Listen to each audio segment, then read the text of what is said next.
I really want to love this perfume, but I just don't.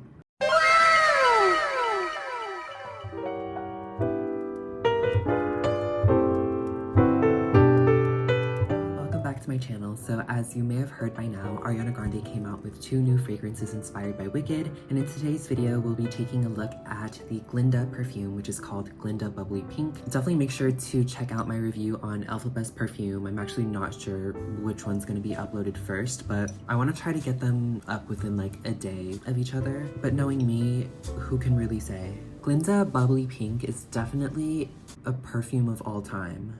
It kind of smells exactly like you would expect it to smell, so just like sweet, fruity, girly. And to be completely honest, I was really hoping they'd do something a little bit more unique, but this perfume really just smells pink. But let's quickly go over the notes. So in the top we have nectarine, red apple, and pink pepper. In the middle we have peony and tulip, and the base notes are sandalwood, musk, and cedarwood.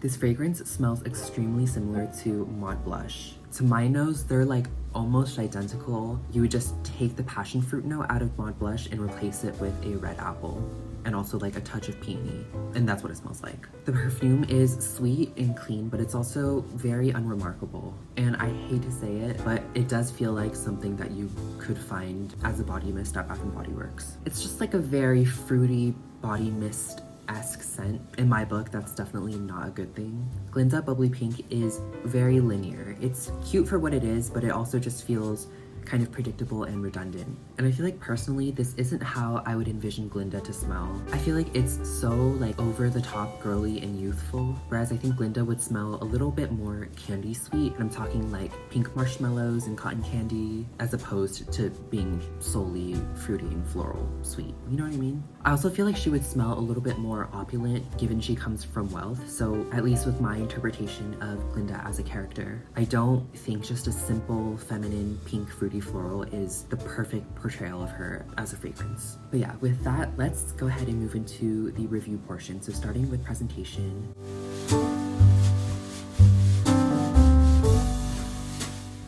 Upon first glance, I really did not like the presentation of this perfume. To me, the bottle was really giving Five Below, and I was just not a fan. It's since then grown on me, and I feel like this is the type of bottle that you really have to own and feel physically to really appreciate it. The bottle itself is just like a very simple bubble, and I'm kind of indifferent about it. But I think where I'm particularly impressed is actually with the cap. It's pretty heavyweight, and it's made out of metal. The detailing on this crown is actually really beautifully done and with so much precision. The design is very intricate, and I just feel like this could not have been cheap to like manufacture, because there's so much detail on this like tiny piece of metal, and I'm really impressed. Like I feel like the camera isn't doing it justice. You really have to see it and feel it in person to understand, but it really is so beautifully done. And then the cap also slides nicely in place. It doesn't really click shut, but it holds onto the perfume pretty securely, unlike the Elphaba perfume. I just really don't understand why this level of care and attention to detail couldn't have been put into Elphaba's bottle, especially this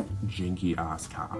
The box is cute, and I really don't have much to say about it other than I wish there were some like images of Glinda on the sides of the box, in the same way that Ariana has done some of her other fragrance boxes. Moving on to scent.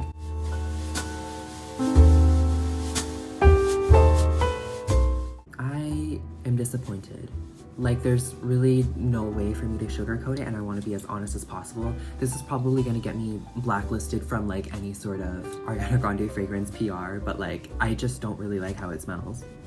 This fragrance is just not for me. I think it's worth mentioning that I don't like red apple as a note, and this perfume happens to have a ton of it in the opening. This is definitely not by any means something that I find repulsive, but I'm just like really uninterested in this kind of scent profile.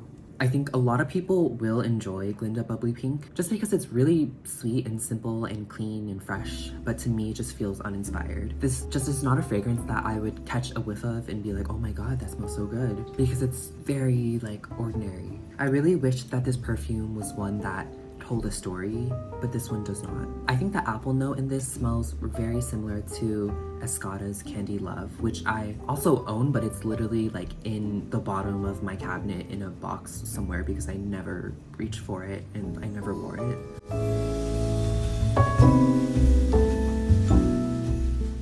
And onto the performance. So to be completely honest, I sprayed this perfume like a few times the day that I got it, and then I haven't touched it since. I just don't ever feel like putting it on, and so I can't give you a super in-depth rundown of how the fragrance performs.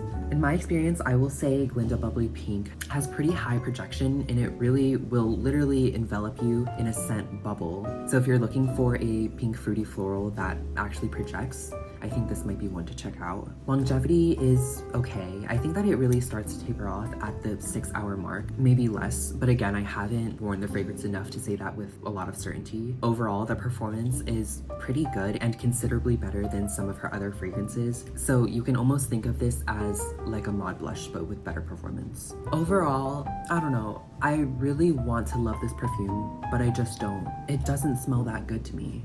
Scent-wise, I really cannot recommend it, and if you're purely looking for a perfume for the purpose of fragrance, I don't think this is worth it. I would say if you are like a big fan of Ariana Grande and Wicked and Glinda, and you are like a collector, then this is something that's nice to have. Again, I think that the cap is just so beautifully done, and there was a lot of attention to detail there.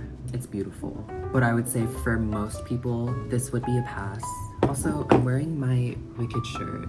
It's like out of the frame, but anyways, that's gonna wrap up my review on Glinda Bubbly Pink. Definitely let me know your thoughts if you have smelled this perfume. I hope you're all healthy and well, and I will see you very soon in the next video, which is hopefully the Alphaba video, which is coming like straight after this one. I don't know. Okay, bye. Love you.